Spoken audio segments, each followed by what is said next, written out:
Hi friends, இன்றைக்கி டே 13வது நாள்.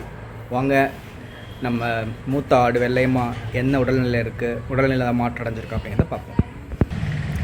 Friends, இப்போது ஆடு கட்டிகிட்டு இருக்க இடத்துக்கு தான் போயிட்டுருக்கோம். வழக்கம் போல் நான் வரதை பார்த்தோன்னே அது ஏதோ சாப்பிட கொடுக்க போகிறாங்கன்னு வேகமாக வருது. இருங்க காட்டுறேன்.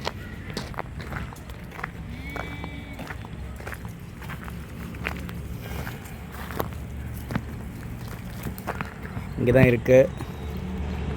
இன்றைக்கி நல்லா அதுவே திரும்பி நம்மக்கிட்ட காட்டுது. ஓகே, கொஞ்சம் நீங்கள் கவனிச்சுருந்தீங்கன்னா தெரியும், லாஸ்ட் 2 டேஸாக வந்து மடி நல்லா கீழே தொங்குற மாதிரி இறங்கியிருக்கு. யூஸ்வலாக முன்னே வந்து வயிற்று பகுதியில் ஒட்டி காம்பு மட்டும்தான் தொங்கிட்டு இருந்தது. இப்போ வந்து பார்த்திங்கன்னா மடியே கீழே இறங்கி அது நடக்கும்போது ஓடும்போது அது வந்து மடி ஆடுது.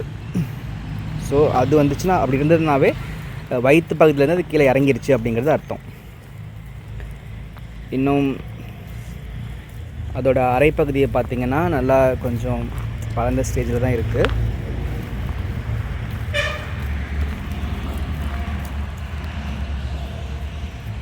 மடி கொஞ்சம் கொஞ்சமாக நல்லா இறங்கிட்டு இருக்கிறதா பார்த்தா எப்படியும் வழக்கமாக ஒரு குட்டி போடுறதுக்கு ஒரு 3 நாளைக்கு முன்னாடி நல்லா திரண்டுரும், பால் குடிக்கிற அளவுக்கு நல்லா திரண்டுரும்.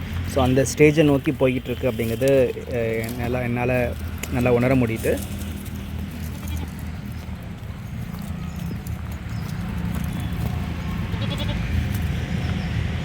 வால் பகுதியிலையும் பார்த்திங்கன்னா இந்த குழி உள்ற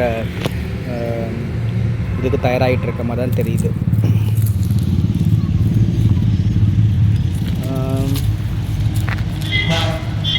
இன்னைக்கு ஒரு ஆட்டை கழட்டி கூட்டிகிட்டு போயிட்டுருக்காங்க. அதனால் இதோட விஷயம் என்னென்னா, இது வந்து ரொம்ப பாசமான ஆடுங்க. மற்ற ஆடுங்களோட அதெல்லாம் ஒன்று குறைஞ்சாலும் கத்திக்கிட்டே இருக்கும், மேயாது. ஸோ அதை ஒரு ஆடை 3 வந்து ஒன்றை கூட்டிகிட்டு போயிட்டாங்க. அதனால தான் வந்து இப்போ இது கத்திகிட்டே இருக்குது. இதுக்கு மேலே இது இங்கே நிற்காது ஃப்ரெண்ட்ஸ். நம்ம வந்து அதை அவுத்து விட்றோம். அது எப்படி ஓடுதுன்னு மட்டும் பாருங்கள்.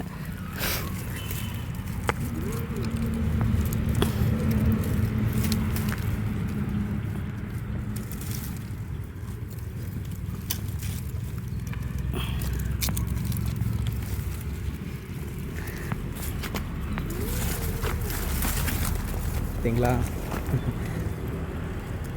ஒரே பாய்ச்சல்லாம் அங்கே நிற்கிது.